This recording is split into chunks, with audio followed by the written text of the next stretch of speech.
buonasera a tutti, benvenuti a questo primo appuntamento voluto dall'Associazione Culturale Gazebo di Sassari.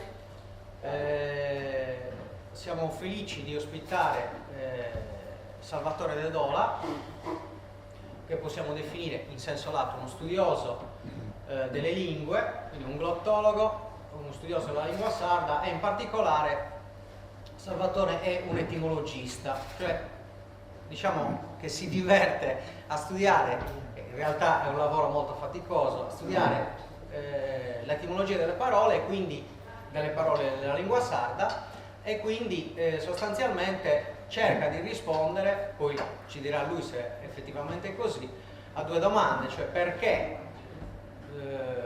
abbiamo o pronunciamo quella data parola e da dove viene eventualmente quella parola, perché di certo una provenienza, stante che la storia della nostra isola, la storia linguistica della nostra isola è così variegata e così antica, una provenienza dovrà averla per forza. Io prima ho guardato alcune quarti di copertina dei suoi libri e mi sono soffermato in particolare su alcune righe che adesso vi leggo, che ci fanno giusto capire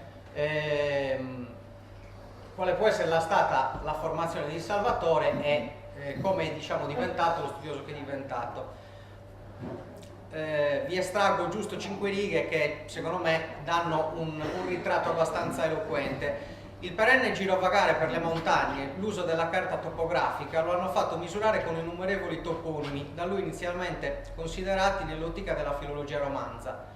Ma i toponimi sardi, cioè i nomi di luogo sardi, affondano nell'arcaicità preromana, lasciando trapelare lo strato linguistico originario.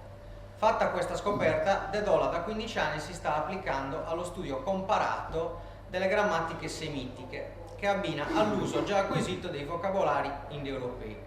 Senz'altro che il suo sia un metodo condivisibile o no, non è questo che ci interessa in questo momento, senz'altro ha una sua metodologia, come dire, si è innestato in un filone ben individuato, ben definito di studi e sta con caparbietà battendo questa strada. Quelli che vedete qui sono i suoi volumi, io alcuni già li conoscevo, ho trovato particolarmente interessante, infatti è in molti volumi, la sua grammatica della lingua sarda prelatina, dalle origini arcaiche alla grammatica attuale, e se avrete il piacere di consultarla, sono studi molto interessanti, molto stimolanti, che ci fanno anche capire quanto sia, per quelli che vogliono addentrarsi in questo tipo di, che è affascinante, questo tipo di studi affascinanti, quanto sia difficile e rischioso il lavoro dell'etimologista, non fosse altro perché quando magari una persona è uno studioso, è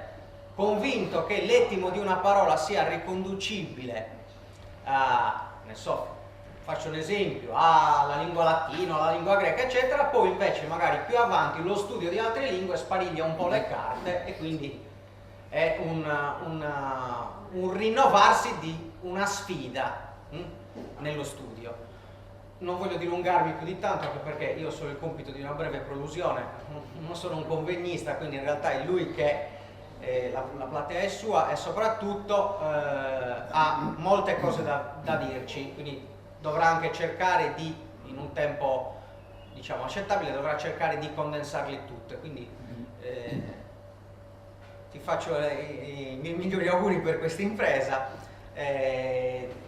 Vi chiedo soltanto una cosa, se ovviamente durante la sua esposizione ciascuno di voi sa che se c'è qualche piccola domanda inerente strettamente a quello che lui sta spiegando in quel momento si può fare, se no rimanderemo direttamente a dopo l'eventuale dibattito, osservazione sulle cose che dirà.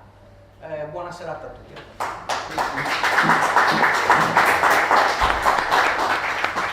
La mia materia è ostica, perciò ammiro sempre i pochi che vengono ad ascoltarmi, perché sì, è vero, chi non è del mestiere a un certo punto deve prendere molte cose che dico per fede, però così come prende per fede ciò che dico io, chiaramente deve prendere per fede ciò che dicono i miei colleghi che insegnano queste cose nelle cattedre universitarie. Si sostiene nelle cattedre universitarie che la lingua sarda derivi dal latino. Anche l'altro giorno c'è stata una polemica che non so quanti di voi abbiano seguito sulla Nuova Sardegna. È partita dalla Nuova Sardegna e poi è rimbalzata anche sull'Unione Sarda. I docenti dell'Università di Cagliari amorevolmente hanno spiegato che è inutile insistere su questa tesi perché intanto la lingua sarda deriva dal latino, è provato in 1000 modi e non c'è da discuterci per niente. Questo l'hanno pontificato fino a pochi giorni fa. Perciò io sono come San Giovanni Battista, la voce che chiama nel deserto, anzi che più che chiama, diciamo che declama nel deserto, però se insisto nelle mie tesi come studioso, come glottologo e come studioso di linguistica sarda, è perché le basi da cui partono le università sarde, italiane, europee e mondiali sono sbagliate. Il motivo è semplice. È come prendere l'uomo e dire l'uomo è nato 2000 anni fa. Non è possibile. Gli antropologi sostengono che l'uomo parlante esiste già da milioni di anni, non migliaia di anni. Se l'uomo parlante esiste da milioni di anni, vuol dire che parlava con parole, non è che grugniva come i maiali, cioè vuol dire che il linguaggio è antico quanto è antico l'Homo sapiens, per intenderci. Perché bisogna partire dalla lingua dell'Homo sapiens, cioè dall'origine del linguaggio, per capire il problema delle lingue, di ogni lingua, compresa la lingua sarda, la quale, anche per essere isolata nel Mediterraneo, figura come una delle più autenticamente primitive dell'intero Mediterraneo. Pertanto dire che la lingua sarda deriva dal latino vuol dire una cosa, che peraltro poi i vari studiosi hanno detto non solo quello, ma hanno anche sostenuto salomonicamente, compreso Antonio Sanna, che è stato l'ultimo che ha detto queste cose, tutti lo conoscono, adesso è morto, cioè hanno sostenuto salomonicamente che ogni colonizzazione avvenuta in Sardegna ha creato la catastrofe totale della lingua sarda, ricreandola da capo. Questo hanno detto tutti i linguisti finora succedutisi nelle cattedre di linguistica sarda, e questa voce poi è rimbalzata in tutte le università italiane, europee e mondiali.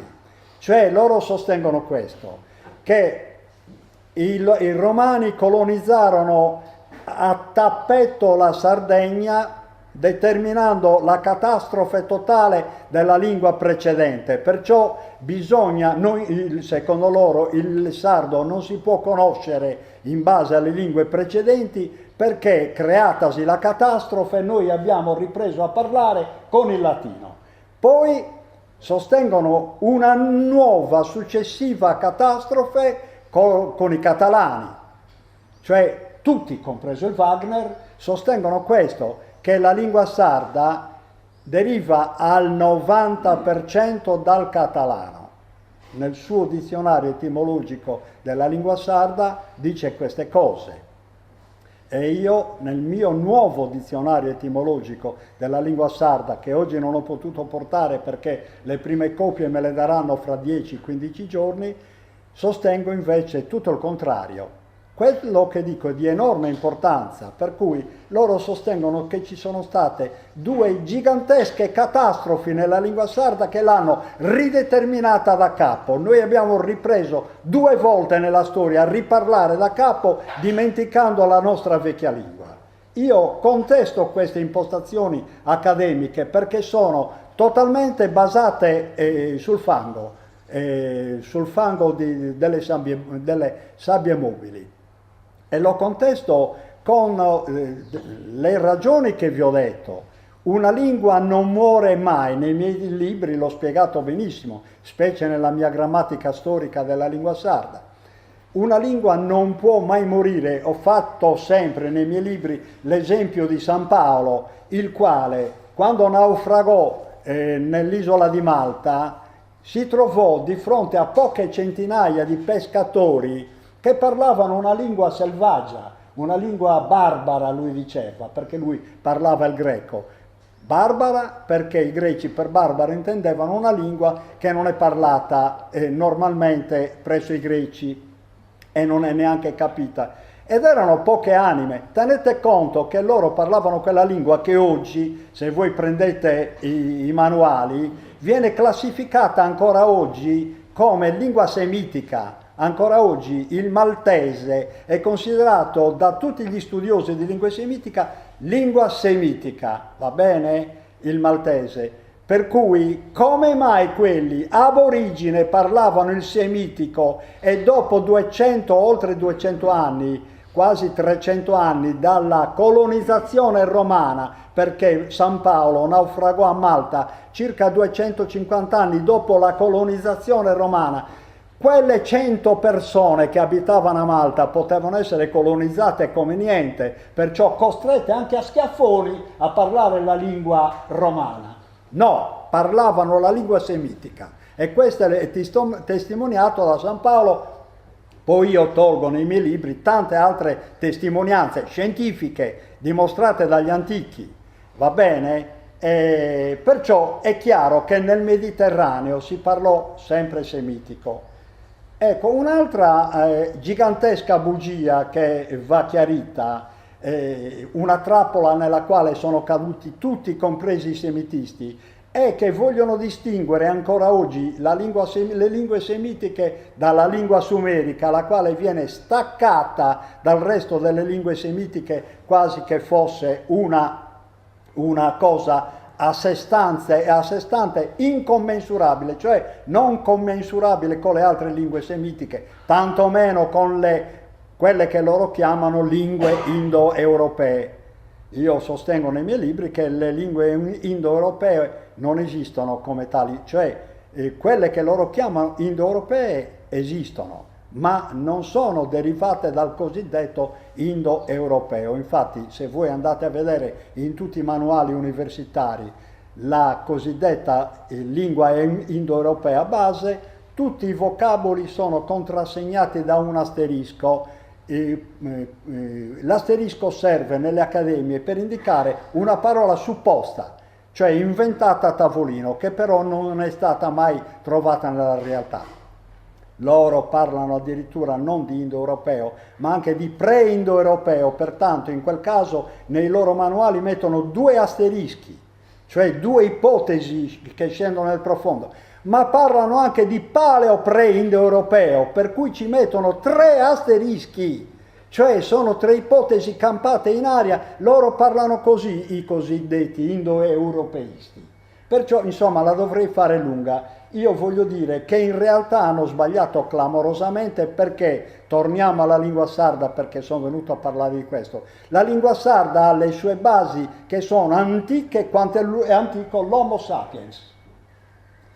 E la testimonianza viene dal fatto che ancora oggi circa metà della lingua sarda, se non di più, diciamo anche il 60%, si riscontra parola per parola nella lingua sumerica. La lingua sumerica è stata tradotta da tutti i sumeristi, come sono state tradotte tutte le lingue semitiche da tutti i semitisti. Ci sono dizionari, ci sono le grammatiche, chiunque può andare a consultare le parole e le etimologie che io do, che dimostrano appunto che tutte le parole sarde derivano dal sumerico e poi dall'accadico. L'accadico è una lingua, chiamiamola derivata per semplicità, poi se riesco spiego meglio. Perché in realtà sono lingue quasi contemporanee che però si sono manifestate in tempo diverso, ma ci arriviamo. Iniziamo dalla prima slide. Queste qua sono i dipinti, è uno dei dipinti di Altamira. Pablo Picasso, quando vide i dipinti di Altamira, disse: dopo Altamira tutto è decadenza. Altamira, ci sono varie teorie, alcuni lo datano a 30.000 anni fa, questi dipinti, alcuni a 40.000 anni fa, 39.000 anni fa. Decidete voi, in ogni modo sono vecchi di decine e decine di millenni. Questi dipinti sono stati fatti probabilmente da una donna, perché gli uomini in quell'epoca erano soltanto cacciatori, siamo in epoca di glaciazione, e i cacciatori se ne andavano a spasso per fare il loro mestiere, rimanevano le loro donne nelle grotte, nelle caverne, ed ecco cosa ne è uscito da quelle caverne, cose di incredibile bellezza. Chi, giusto quanto diceva Pablo Picasso, chi fece questi dipinti era una donna e comunque sia un pittore con una bravura che non è mai stata eguagliata e in ogni modo può essere eguagliata tranquillamente a un Rembrandt o quelle che volete. Tenete conto che usavano 2 soli colori, creta e gessi, roba del genere, o carboncini. Perciò, e in più dipingevano su delle grotte scabrose, su delle rocce scabrose. Ciò che ne è scaturito è di estrema bellezza. Nessuno è riuscito mai ad eguagliarle. Cosa volevo dire con questo? Che i grandi pittori della più alta antichità evidentemente erano dei geni, vuol dire che la genialità c'è sempre stata. Se c'è stata la genialità, c'è stato anche il linguaggio, mi sembra di tutto ovvio. Cioè, l'uomo parrebbe che questo sia stato fatto dalla cosiddetta razza Cro-Magnon, l'uomo Cro-Magnon. Va bene, l'uomo Cro-Magnon doveva avere una lingua così perfetta che poteva esprimere tutto l'universo. Io nelle mie lezioni le ho dette queste cose, per esempio da poco, un anno fa, qua in territorio sassarese ho fatto una lezione sulle costellazioni Shardana, che sostengono che non esiste Shardana, erano ignoranti, anzi non erano neanche sardi, mentre io ho spiegato che tutte le costellazioni babilonesi hanno parole sarde. Le ho spiegate scientificamente. Cioè, insomma, ci stiamo prendendo in giro. Nel Mediterraneo la cultura gira da decine e decine di millenni. Andiamo avanti. Quest'altra è dai dipinti della grotta di Chauvet, che dicono che è di qualche migliaio di anni più recente rispetto a quelle di Altamira. Osservate questi cavalli selvaggi e questi rinoceronti che lottano tra di loro. Sono di una perfezione che neanche Michelangelo riuscì a fare e neanche Rembrandt. Sono di una perfezione assoluta, un dinamismo incredibile.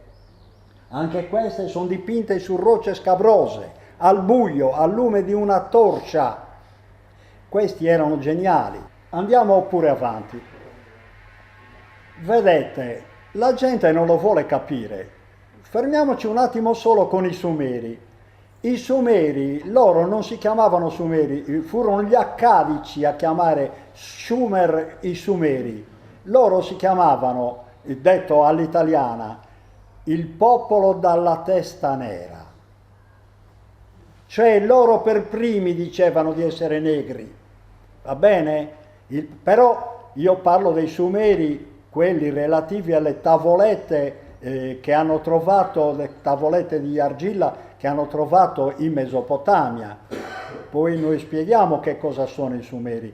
Ogni popolo si nomina a suo modo.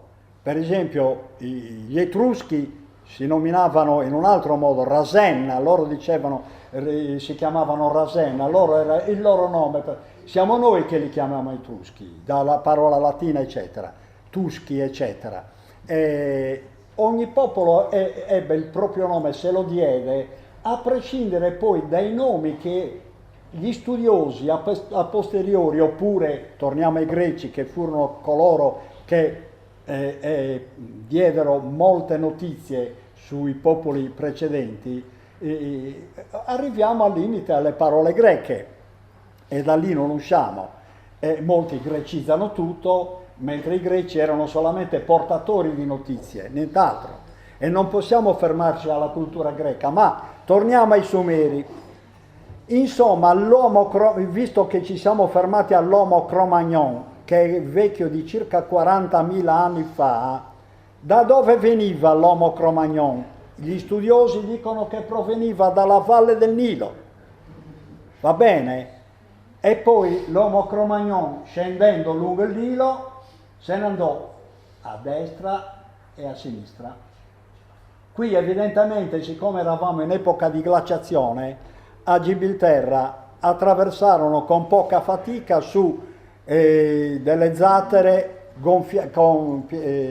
costruite con otri pieni di fieno, e loro, pagaiando con dei tronchi di alberi morti, nel giro di poche ore riuscirono a attraversare Gibilterra, e da Gibilterra dilagarono in tutto il Mediterraneo, arrivando anche in Liguria e in Italia.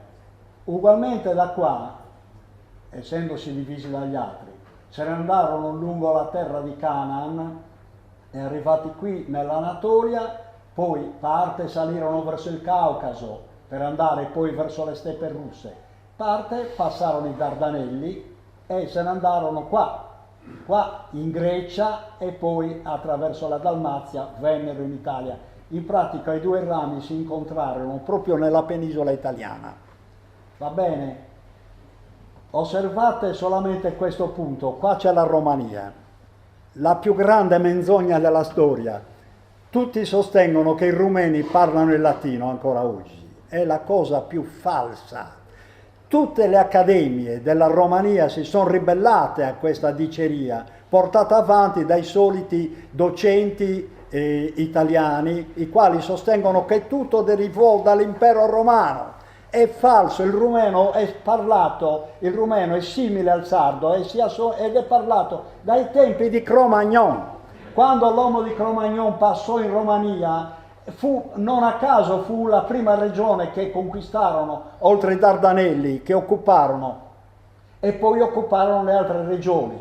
Insomma, la Sardegna figura l'ultima regione occupata, quando da qui, dalla cosiddetta Toscana, dall'Etruria, passarono lungo il mare, eravamo sempre in periodo di glaciazione, passarono nell'arcipelago romano tramite la Corsica, nell'arcipelago toscano, e arrivarono finalmente in Sardegna. Diciamo che grosso modo la Sardegna è occupata, infatti lo hanno dimostrato gli antropologi, almeno da 40.000 anni.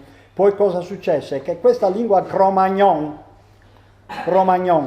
rimase in Sardegna e non dico si fossilizzò, perché le lingue non si sono mai fossilizzate, nella misura in cui si inventò pian piano la tecnologia della navigazione, i popoli nel Mediterraneo e nel Tirreno, a maggior ragione, loro navigavano e scambiavano beni, servizi, idee, cultura. Perciò questi popoli del Mediterraneo, e specialmente del Tirreno, interagirono fra di loro con una sola lingua. Perciò aveva ragione la Bibbia, ha ragione la Bibbia quando dice che prima del diluvio si parlava una sola lingua, che il diluvio fu lanciato da Dio, cioè non importa, però si parlava una sola lingua. La memoria antica regge ancora in molti miti, va bene? Si parlava una sola lingua, era la lingua Cro-Magnon, che ora finalmente possiamo chiamare la lingua sumerica.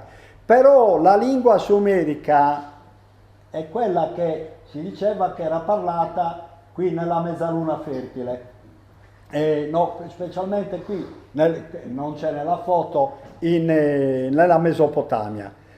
Torno a dire, per Sumer gli accadici dicevano, però la lingua sumerica in sé, rinvenuta nelle tavolette, io ho spiegato che parola per parola ce la ritroviamo identica o quasi identica, la vedremo fra poco, nella lingua sarda. Quando gli studiosi di lingua sarda dicono che tutto derivò dal romano, fanno un errore che il professor Giovanni Lilliu non fece mai. Il professor Giovanni Lilliu, quando scavò il suo nuraghe di Barumini, fino al 4° metro trovò i residui della civiltà romana, poi scese però, decise di scendere fino al fondo, fino alla base rocciosa, fino a 19 metri di profondità, trovando per intero tutta la civiltà sarda. Così deve fare un vero archeologo, scavare fino al limite degli strati e non fermarsi allo strato romano. Se Lilliu si fosse fermato allo strato romano, oggi diremmo che la civiltà sarda è tutta romana. Pazzesco. Io sto cercando di dimostrare invece che non è così. La nostra lingua affonda non nei millenni, nella decina di millenni. Nelle decine di millenni. Andiamo avanti.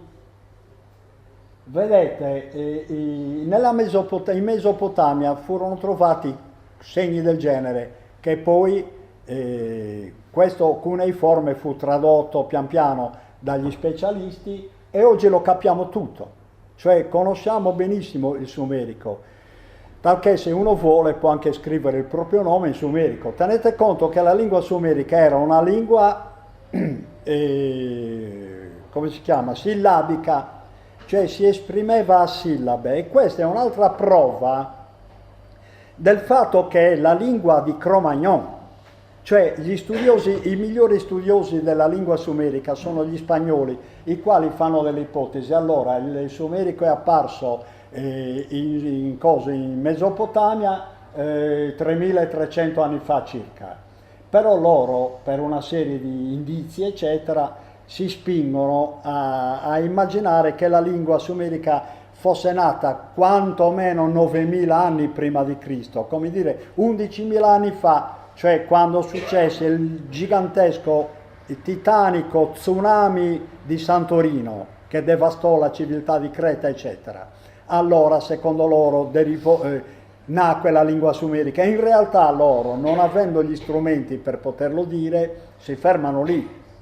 Io sono andato più a fondo dicendo che la lingua sumerica è la stessa lingua Cro-Magnon, punto e basta, perché ce la ritroviamo in tutto il Mediterraneo, questa lingua. La ritroviamo in Spagna. Non è vero che furono gli spagnoli, colonizzando la Sardegna, a ridarci la lingua che non avevamo più. Questo dicono gli studiosi di linguistica sarda, catalani e poi aragonesi e poi spagnoli in generale, quelli che ricrearono la lingua sarda almeno al 90%. Questo vengono a dirci a noi, mentre in realtà gli spagnoli parlavano come noi sardi la lingua Cro-Magnon. Ecco perché noi sardi parliamo una lingua molto simile allo spagnolo, e perché in Spagna, torniamo anche indietro un attimo solo, ecco, perché in Spagna parlano una lingua simillima, proprio molto simile a quella sarda? Semplicemente perché furono i primi ad essere colonizzati dai Cro-Magnon che venivano dall'Africa, come furono i primi ad essere colonizzati nella penisola, nella penisola, come si chiama? I rumeni. Furono i primi, usiamo la parola colonizzati, furono i primi territori a essere occupati dall'uomo Cro-Magnon che superò i Dardanelli, ed ecco perché quelli parlano una lingua molto simile al latino, perché anche i latini, appunto, quando il Cro-Magnon scende in Italia, si instaurò quella lingua lì. Ma non è che si instaurò solo la lingua latina in Italia. Quando l'imperatore Cesare Ottaviano Augusto fece la sua indagine, fece il censimento di tutta l'Italia, di chi lo abitava, eccetera, eccetera, stabilì in quel censimento, si stabilì che in Italia, allora, ai tempi di Ottaviano Augusto, si parlavano 32 lingue, va bene? C'erano 32 popoli. Quando i romani dicevano popoli, volevano intendere che quel popolo aveva la sua lingua diversa dall'altra, però erano dialetti, diciamo, suddivisioni di una lingua italica, Infatti io nei miei dizionari parlo di italico. Invece oggi cosa dicono gli studiosi? No, che quelle 32 lingue che si parlavano ai tempi di Ottaviano Augusto, non sono altro che riflessi dei latini, riflessi della colonizzazione romana. Senza la colonizzazione romana anche i popoli italici oggi, ancora oggi, parlerebbero, grugnirebbero come i maiali. Cioè sono teorie assurde. In realtà in tutto il Tirreno parlavamo la stessa lingua, che poi per ovvie ragioni, per ragioni di stanziamento, di separazione, eccetera, iniziarono a suddividersi proprio in varie lingue che furono per l'epoca i vari dialetti. Poi arriveremo alla distinzione tra lingua e dialetto, andiamo avanti di 2 slide. Allora, qua siamo all'alfabeto. Anche qua se ne è detto di tutto nella storia della linguistica, si è detto di tutto, cioè l'alfabeto non è il sillabario, non è un sistema di sillabe con le quali si dicono le singole parole. Torna un attimo indietro. Allora qui io in sumerico ho scritto il mio nome, Sal, Ua, perché la Ba non c'era. Salwa, tu, ri, de, du, la O non la usavano, va bene? Andiamo pure avanti, però come avete visto in Salvatore ci sono 4 sillabe, in Dedola ci sono 3 sillabe, ognuno sillabi il proprio nome e cognome e saprà quante ne ha, va bene? Loro scrivevano per sillabe e gli studiosi di linguistica hanno sempre detto che l'uomo primitivo di sicuro si esprimeva per sillabe, cioè ba, be, bi, bo, bu, insomma, ca, che, chi, co, cu, pa, pe, pi, po, pu, insomma, e così via. Poi ci mettevano la A davanti, la A dietro, però ap, ep, ip, op, up e così via. Insomma, per sillabe si esprimeva. Ecco, noi scopriamo che l'unico sillabario esistente al mondo è quello sumerico. Ecco perché dico che è la lingua più antica, che io chiamo lingua Cro-Magnon. Va bene, vecchia di almeno 40.000 anni fa. Torniamo dov'ero? Ecco, torniamo qua. Poi c'è la questione dell'alfabeto. Questo è il primo alfabeto della storia. Questo è l'alfabeto egizio. Ogni popolo si esprimeva alfabeticamente a modo suo, con dei propri segni. Cominciamo con i segni egizi, va bene? Vedete un po', A, B, C, eccetera, come lo scrivevano gli egizi. Lo scrivevano in modo diverso dai caratteri romani, latini, che io ho messo qua accanto, no? Come vedete in modo diverso, però con quei segni, con quei simboli volevano intendere le lettere del loro alfabeto. Spero di essere stato chiaro. Però ecco, è qua casca l'asino, l'alfabeto non l'hanno inventato i Fenici 750 o 800 anni fa, come dicono certi studiosi. L'alfabeto esisteva dal 3000 a.C., l'avevano inventato gli egizi. E chi erano gli egizi? Erano nient'altro che l'Homo Cro-Magnon che era disceso lungo il Nilo e si era stanziato sul delta, poi scatenando altre ondate verso il Mediterraneo. Parlo sempre di 40.000 anni fa. Perciò quando noi scopriamo per la prima volta un alfabeto, lo scopriamo vecchio di 5.000 anni fa, cioè del 3000 a.C., scritto dagli egizi. Questo dobbiamo dirlo, perché questa è storia. E perciò non dobbiamo ingannarci fra di noi. Andiamo avanti.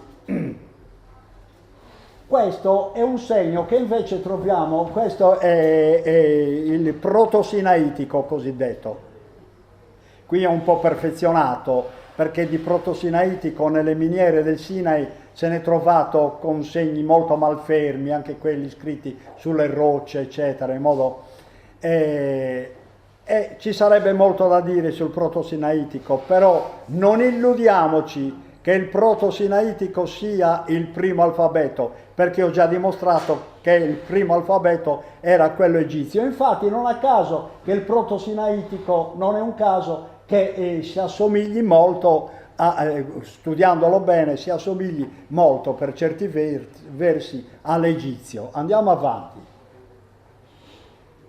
Quando si intuì che era ora di finirla con la sillabazione delle parole e bisognava esprimerle soltanto con i caratteri alfabetici, cioè ad ogni suono bisognava dare un segno, allora lì si scatenò l'inventiva di tutto il Mediterraneo e si scatenò l'inventiva anche nella mezzaluna fertile. E qua ci troviamo nell'alfabeto ugaritico, il quale si presume che fosse vecchio di almeno dal 1300 a.C., almeno, però si suppone anche coevo al proto-sinaitico, si può supporre, cioè è difficile dire che gli ugaritici lo scrissero dopo. In ogni modo, siccome gli ugaritici non erano detentori di flotte, come sapete, pare che in quel momento avessero, dopo gli Shardana o contemporaneamente agli Shardana,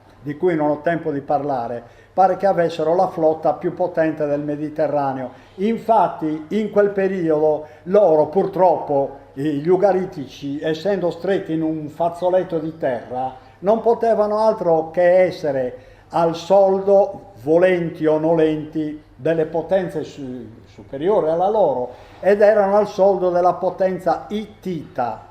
Infatti quando gli Shardana più gli altri popoli del mare li soppressero, perché furono soppressi con la conquista armata, loro furono soppressi perché in quel momento la flotta dei Sea Peoples era superiore alla loro, che era quasi inesistente, perché loro si lamentavano che la loro flotta era andata nell'Anatolia meridionale a parare le stesse invasioni che i Sea Peoples a Ragera avevano operato anche contro le coste anatoliche, perciò direttamente contro l'impero ittita, che da quel momento infatti crollò assieme a Ugariti, come tutti sanno. Era crollato grazie per colpa degli Shardana e degli altri popoli del mare, ma oggi non ho tempo di parlare di queste cose. Però loro, gli ugaritici, come vedete, scrivevano ancora col cuneiforme, perché col cuneiforme scrivevano anche gli ittiti. Loro erano soggetti all'impero ittita e pur decidendo di scrivere in alfabetico non si vollero discostare da un segno cuneiforme che però fu reinventato, cioè ogni segno cuneiforme non più una sillaba ma una lettera dell'alfabeto. Andiamo oltre. Come vedete, la questione dell'alfabeto si complica terribilmente, perché da quando si intuì che era ora di, separarsi, di distinguersi dall'alfabeto egizio, quando si intuì questo, tutti i popoli del Mediterraneo vollero inventare il proprio alfabeto. Noi per esempio troviamo, questo è l'alfabeto fenicio, questa è la stele di Nora, che io ho tradotto, sono stato il primo ad averla tradotta al mondo, almeno secondo me la traduzione, se volete ve la faccio, è facilissima, è scritta in antico sardo, figuratevi, se non l'ho capita al volo, è scritta in antico sardo, però è scritta con l'alfabeto che noi chiamiamo fenicio. Questo alfabeto è identico per esempio a quello che c'è scritto sulla tomba di Ahiram, il quale era deceduto già da quasi un secolo dopo che fu scritta la stella di Nora. Secondo me la stella di Nora fu scritta nel 900, intorno al 950 a.C., ai tempi del re Salomone, mentre invece gli studiosi normalmente sostengono che l'alfabeto e comunque voglio dire la stella di Nora fu portata in Sardegna solamente 2 secoli dopo, nel 750 a.C. Guardate, un'altra gigantasca menzogna che tutti possono acclarare perché chi si interessa di queste cose. Un'altra delle gigantesche menzogne che girano nel Mediterraneo e nel mondo è questa, che l'alfabeto fenicio fu portato in Sardegna dai Fenici, mentre io sostengo che non è così. Comunque andiamo avanti per ora, poi ne riparlerò eventualmente. Poi dovrò tornare per altre lezioni, qua mi dicono che dovrò sostenerne 3 nel giro di un mese e mezzo.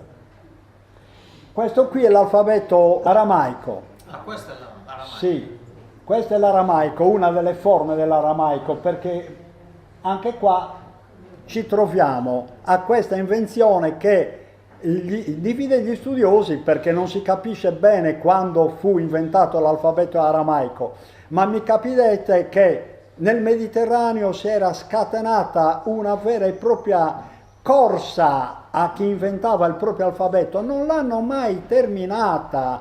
È pieno di alfabeti di ogni tipo in questo mondo, perché ogni popolo ha tentato di distinguersi dall'altro anche con gli alfabeti, è pazzesco. Per cui quando parliamo di nazismo ante litteram, dobbiamo pensare anche a questo, dobbiamo distinguerci ad ogni costo.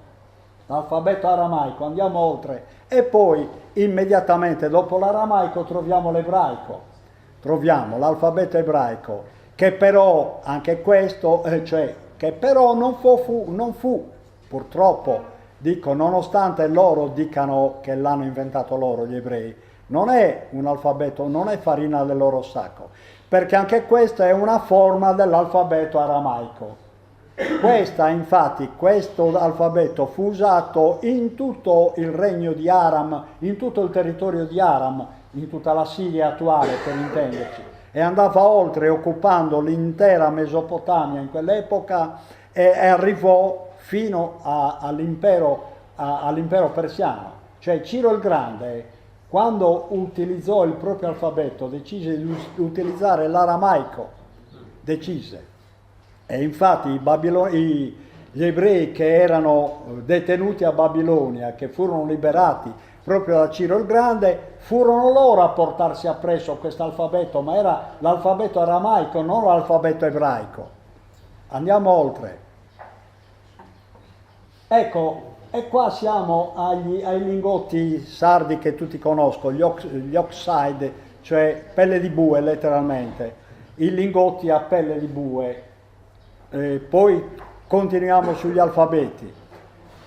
Il lingotto a pelle di bue, anche qui ci sono varie date, che comunque sia gli archeologi, qua ovviamente do la parola agli archeologi, gli archeologi sostengono che vennero quasi praticamente tutti dall'isola di Cipro.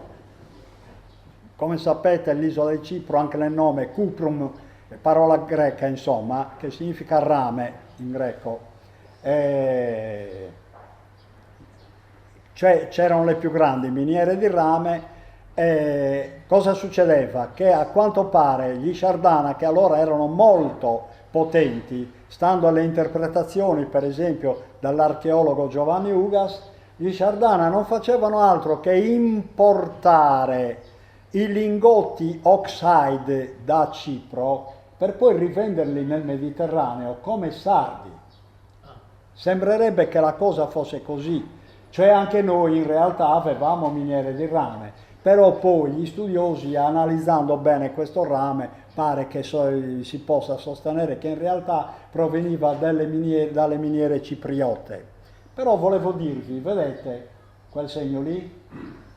Osservatelo bene, guardatelo meglio. È il pugnale. Dopo lo vedremo meglio, il pugnale che troviamo in tutti i bronzetti nuragici e anche nei giganti di Monteprama, i cosiddetti giganti. Andiamo oltre. Questo. Andiamo pure avanti. L'ho ripresa la foto nel museo di Perfugas. Guardate, questa è la mano di mia moglie, che è molto esile.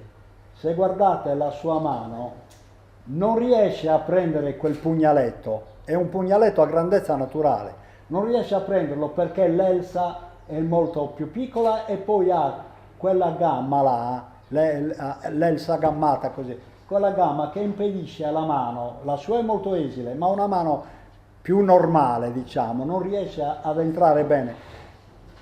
Lo capisce chiunque che il pugnale che troviamo nei petti, nella bandoliera dei bronzetti nuragici o nelle statue di Monteprama, lo capisce chiunque che era un pugnale da rituale. Però cosa significa quel pugnale? Noi lo ritroviamo, torniamo un po' indietro, ancora, ecco, guardate, in lidio, nella lingua lidia, significa esse, anche in egizio, esse, e così anche in egizio significa esse. Perché gli mettevano esse? Perché gli Oxide erano diretti alla Sardegna, che a quell'epoca era chiamata Sardigna. Sardigna è parola sumerica, Sardigna, poi spiegherò. Va bene, non so se finora è capita la questione, andiamo pure avanti. Erano indirizzate da Cipro verso la Sardegna e ci mettevano quel segno lì per indicare che erano destinati alla Sardegna, esse come Sardigna. Ecco che significa il pugnaletto, era l'emblema del popolo sardo, quel pugnaletto che troviamo in tutti i bronzetti nuragici e nelle statue di Monteprama. Era l'emblema del popolo sardo, pugnale proprio da cerimonia e non da combattimento. Ecco, fermiamoci un attimo, ma solo un attimo qua, questo è l'alfabeto ogamico. Poi assieme all'alfabeto ogamico noi ritroviamo nei secoli l'alfabeto cirillico e l'alfabeto gotico. Per esempio il gotico tutti pensano che sia quello poi pubblicizzato dalle torme di Hitler, ma non è così. Il gotico ha una forma del tutto diversa. Io mi sono laureato in lingua gotica e so benissimo che forma abbia. Insomma, il mondo è pieno di alfabeti. La finiamo con questo alfabeto per dire solo una cosa, che i misteri della lingua sarda e della linguistica sarda rimarranno tali fino a quando ci saranno delle persone che vogliono introdursi nella cultura sarda per dire anche cose che è meglio tacere. Cioè, sostengono che l'alfabeto Ogam nacque in Sardegna. Quando non se ne può più, non se ne può più. Noi dobbiamo dire che in Sardegna quell'alfabeto non nacque. Oggi non posso, ma se mi chiederete una lezione la farò su questo. Non posso perché devo andare oltre. Perciò andiamo oltre. Non nacque in Sardegna, anche perché in Sardegna non abbiamo nessuna prova di questo alfabeto. Non abbiamo nessuna prova. Perché secondo loro sono delle prove, tre segni, scritti su roccia, che segni malfermi, che non dicono nulla. Io ne ho trovato non a centinaia, a migliaia, io che vado quasi ogni domenica sulle montagne, a migliaia, le rocce le conosco molto bene, se mi permettete, e posso dire che moltissime rocce hanno delle fratture strane, stranissime, che lasciano il tempo che trovano la roccia che si frattura in quel modo e sembrano segni tipo logam, ma non è così. Allora dai, andiamo un po' veloci se riusciamo. Il fatto che noi parliamo, va bene, il sumerico e poi l'accadico, e comunque sia queste due lingue fuse fra di loro, lo ritroviamo per esempio in tutte le parole. Tenete conto che io nel mio dizionario ho tradotto 25.000 parole, a tutte ho dato l'etimologia sumerico-accadica, a tutte 25.000, non è poco. Praticamente ho dimostrato che tutta la lingua sarda ha radici sumero-accadiche e in più tutte le lingue collegate, l'ebraico, l'aramaico, eccetera. Allora, carta, come vedete, il cognome carta, ma anche il nome della carta per uso scrittorio, dobbiamo fermarci per capirlo. Vedete che viene dall'accadico cartu, che significa a strisce. Perché a strisce? Perché la prima carta, come tutti sanno, fu fatta dagli egizi, sempre gli egizi, i Cro-Magnon, che poi li conosciamo come egizi, fu fatta dal papiro a strisce sovrapposte. Quella è la prima carta, ecco perché la parola sarda è italica, carta deriva dall'accadico cartu. Noi ce lo ritroviamo nella parola sassarese pabiru, cagliaritano, campidanese paperi, francese papier, italiano papiro, anglosassone pepa e così via. Da Plinio ricaviamo che lo ritroviamo anche in greco, infatti papiros è da Teofrasto che lo scrisse per la prima volta nel 300 a.C. Papiros. Però tenete conto che il papiro è usato sin dalla prima dinastia egizia, dal 3185 a.C., per cui questa parola cartu si riproduce in vario modo, sempre identica, in vario modo. Vedete, la parola papiro la ritroviamo nel sumerico papulu, pa rametto, fronda, pu palude, lu, ciò che, traducendo, cioè agglutinando le tre parole, significa la pianta della palude, papulu, cioè parla del papiro o no, papulu, ed è parola sumerica, non so se è chiaro, vai avanti. Vedete, noi in Sardegna abbiamo questa pianta che non è il papiro, questa in latino viene chiamata tuffa, così in italiano la chiamiamo tifa, la conoscete tutti, no?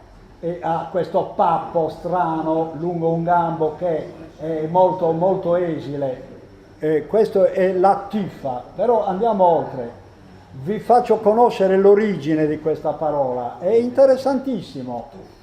In egizio abbiamo tuffi, perché questa qui viene pronunciata U, la tifa viene pronunciata tuffi, però per tuffi gli egizi intendevano quella che in sumerico è il papulu, cioè il papiro, perciò il papiro viene detta in realtà dagli egizi tuffi, va bene? E in accadico abbiamo tuppu, ma ci voleva arrivare dopo, ma in ogni modo abbiamo tuppu, che significa tavoletta d'argilla, lettera, documento, cioè le prime tavolette d'argilla accadiche le chiamavano tuppu gli accadici, che come vedete il concetto è sempre quello, è quello della carta, della tiffa, del cognome sardo Tiffu. Abbiamo due cognomi, Tuffu e Tiffu, che hanno la stessa origine, e origine egizia, va bene? La violinista sarda Tiffu, origine egizia. Abbiamo centinaia di cognomi di origine egizia in Sardegna e nessuno lo vuole capire. Nel mio libro di cognomi tutto questo l'ho spiegato, è pieno. Ecco, gli accadi però a loro volta nel dire tuppu tavoletta, perché per loro l'unica base scrittoria era la tavoletta d'argilla con i loro cuneiformi, volevano dire appunto la tavoletta d'argilla con tuppu, mentre per dire il papiro dicevano urbanu, anche questo urbano che è uguale al sumerico papulu. Come vedete, due modi di dire, i sumeri dicevano papulu, gli accadici urbanu, per dire il coso, il papiro appunto, to, che ce lo ritroviamo identico nel cognome sardo, urbano. Perciò la gente mi dica, e tutti i cognomi sardi, sono 6.000 che ne ho tradotto io, sono tutti di origine sumera, accadica o egizia, siamo lì. La lingua Cro-Magnon e la gente non mi vuole capire, andiamo oltre. Vedete, continuiamo sempre nella questione del cuneiforme. Abbiamo il cognome Gallus, Galle, dall'accadico Hallum, che è il segno cuneiforme, proprio non più la tavoletta, ma il segno, lo chiamavano Hallum. Vedete, il cognome italico Fugallo, dall'accadico Pu, lo scrivere le parole, più Hallu, l'abbiamo già visto, che è il segno cuneiforme, perciò Fugallo significa scrittura cuneiforme, letteralmente. Non si scappa, anche in italiano parlavano la stessa lingua, gli italici, altro che latino. Ci arriveremo pian piano, andiamo oltre. Vedete, questo cavallo, chi lo osserva bene, è chiamato Caddumurru. Caddumurru. Questo è il colore murru in Sardegna, murru.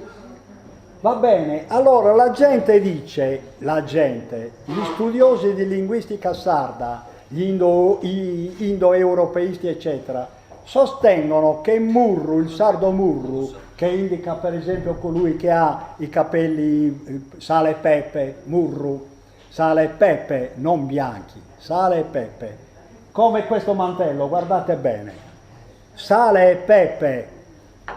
Ebbene, la testa, somine murru, è uno appunto, loro dicono che invece questa parola deriva dal latino murinum, cioè, o murinus, cioè letteralmente simile al colore del topo, mus muris in latino. Allora, tutti sanno che il colore del topo è uniforme, è un grigio uniforme, no? Perché chiamare murru questo cavallo se non ha un grigio uniforme? In realtà, vedete da dove deriva? Dal sumerico muru, cioè sono due sillabe agglutinate. Quando si agglutinava in sumerico, quando agglutinavano due sillabe, la successiva si raddoppiava, per cui pronunciavano murru, anche se è scritto nei dizionari muru, con una sola R. Murru, rainstorm in inglese, cioè tempesta. Allora capirete che questo colore murru è simile alla grandine che cade durante una tempesta. È un mantello grandinato questo, vedete, sbriciolio, maciullio, le due componenti, rum perfetto, perciò murru significa sbriciolio perfetto, grandine perfetta, tempesta perfetta, questo significa. E ce l'abbiamo in Sardegna, ancora identico. Vedete, in Sardegna, nel sud Sardegna, abbiamo anche suventum mui mui. Il suventum mui mui non è altro che vento da uragano, un vento terribile che distrugge tutto, scoperchi ai tetti, eccetera. Mui mui, guardate, ha la stessa radice del sumerico mu, sbriciolio, maciullio, che fa un grande fracasso. Suventum mui mui. E allora che cavolo vengono a dire questi con murru, dal latino murinum, topo? Ci ritorneremo su questa questione, andiamo avanti. Ne hanno inventato di ogni colore, perché loro nell'analisi della lingua sarda si sono fermati soltanto al latino. Punto e basta. Ma è pazzesco tutto questo. Ma perché non hanno preso in mano i dizionari sumerico e semitici in generale? Non li hanno mai presi in mano. Vedete, la parola limba è la parola più antica del Mediterraneo e c'è un linguista che ha scritto anche un libro che vorrebbe eliminare, nella questione di Salimba sarda comuna, che poi se riusciamo affronteremo, nella questione di Salimba sarda comune dicono che ci vuole un'unica lingua, Salimba de Mesania, e perciò una delle migliaia di parole sarde che vanno eliminate è limba, perché originariamente era linga o lingua. Questo lo dicono loro. Dal latino, sempre dal latino. Pazzesco. Questa parola limba esiste da almeno 40.000 anni fa. Vedete, deriva dal sumerico lib, heart, cioè cuore letteralmente, inner body, cioè gli organi interni, cuore ed organi interni. Cioè tenete conto che con questa parola, quando loro dicevano cuore, intendevano anche il pensiero, perché anticamente fino ai tempi di Aristotele e oltre, il pensiero era, si pensava che derivasse più che altro dall'inner body, cioè dal cuore principalmente. Come anche in greco, Fren, eccetera. Ecco, appunto. Bene, invece è falso. Lib significa cuore, cioè la parte più interna del corpo, e ba significa vaso.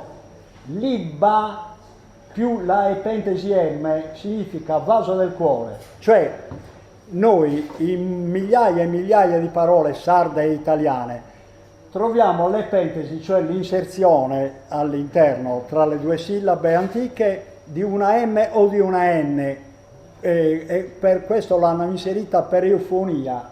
Io la chiamerei come legge dell'epentesi, perché è una legge fonetica che è fonetica. È eufonica, sì, perché nella pronuncia... È una legge che porta alla migliore fonetica, per cui ecco perché noi diciamo limba invece di libba, se no sarebbe libba. Va bene. Allora, perché lo chiamarono vaso del cuore? 40.000 anni fa, gli uomini di Cro-Magnon, perché la chiamarono così questa parola? Perché era il vaso dove si componeva il pensiero. Vaso del cuore, limba significa vaso dove si compone il pensiero. Questa è la parola più antica del Mediterraneo e la gente deve imparare a capirlo. Andiamo avanti. E la vogliono escludere anche dalla lingua sarda. I docenti delle varie università, è pazzesco tutto questo. Io mi indigno perché c'è da indignarsi, ma andiamo avanti, veloci. E vedete che, per esempio, molto velocemente, arrosa in logudorese e non solo significa morbillo, dall'accadico ruscium, rossore. È chiaro che il morbillo deriva dall'accadico ruscium, no, babilonese, eccetera. Prendiamo questa parola che a Sassari è notissima, esse, tu sei, tu a esse, una bricichetta esse, tutta sgangherata, eccetera. Vedete da dove deriva? Dall'accadico isciu, esciu, isciu, confuso, aggrovigliato, arruffato di filo, capelli, barba, mente, occhi storti, eccetera. Va bene, per esempio nel centro Sardegna dicono, per indicare una capra che ha le corna una da una parte e una dall'altra, che se ne vanno ognuna per conto suo, dicono craba corressa, cioè la capra con le corna sghembe, malmesse, craba corressa. È una parola di estrema antichità questa. Bene, i linguisti che insegnano all'università dicono che invece questa parola sarda deriva dalla S latina o italica, S, noi copiamo sempre secondo loro, no? S, deriva dalla S, dice, vuol dire che ha un corpo a S, una bicicletta a S, le corna a S, ma la corressa non ha le corna a S, ce le ha storte, malmesse e basta, e così via. Pili corressu, piliessu, per esempio a Nuoro, piliessu o piliessi, significa che è tutto scarmigliato, che c'entra con la S? Insomma, dobbiamo finirla con quella interpretazione. Un'altra interpretazione stranissima, questa Pedrusurdu è un territorio che si trova vicino alla cima del Gennargentu. Si chiama, come la interpretano Pietro il sordo, vuol dire che lì c'era un pastore che era sordo. Invece vedete, territorio selvaggio, Pitru, surdu, falco, falcone, selvaggio sito di falchi o di aquile, perché anticamente gli accadici indicavano il falco e l'aquila allo stesso modo. Così, surdu, va bene? Perciò Pitru surdu significa selvaggio, infatti lì non ci vanno neanche le capre, io che ci sono stato centinaia di volte, figuratevi se non conosco. Questa è la sua origine, andiamo avanti. Devo andare veloce altrimenti... mi devo fermare qua. Sardus Pater, ne hanno fatto un casino autentico del Sardus Pater, è ora di finirla. Si è stabilito finalmente per bocca di qualche archeologo che sì, è vero, il Sardus Pater era il dio eponimo dei sardi. Però perché lo chiamavano Pater alla latina? Seguite bene. Sardus Padr, anticamente era padre, che in sumerico significa distruttore, annientatore, anche in accadico patrus, para. Va bene, perciò il Sardus Padr, sardu, non so se poi ne parlo, comunque era il dio eponimo della Sardegna, che era il dio vendicativo, il dio violento che puniva le malefatte, né più né meno come faceva Jupiter, Giove, Pluvio tonante, che si incazzava a morte, peggio ancora Zeus, che quando lo toccavano, il dio dei greci, ne dava di santa ragione un po' a tutti. La stessa cosa del dio degli ebrei, no, che era il dio degli eserciti, era prima di tutto un dio combattivo.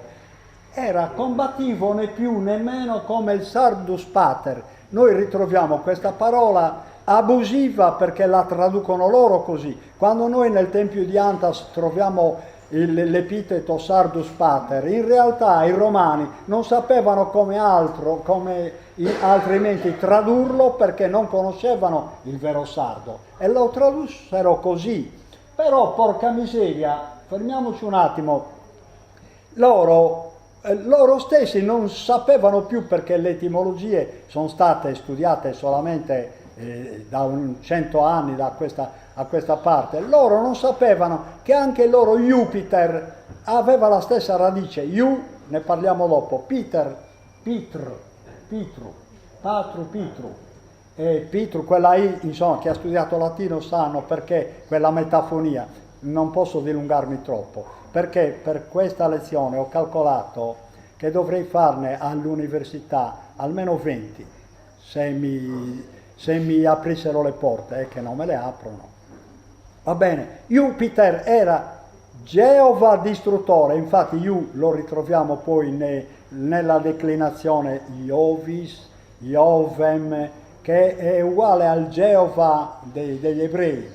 Certo. Geova distruttore, anche Geova ne ho parlato in altre lezioni, ce l'abbiamo anche in Sardegna, no? Yahu.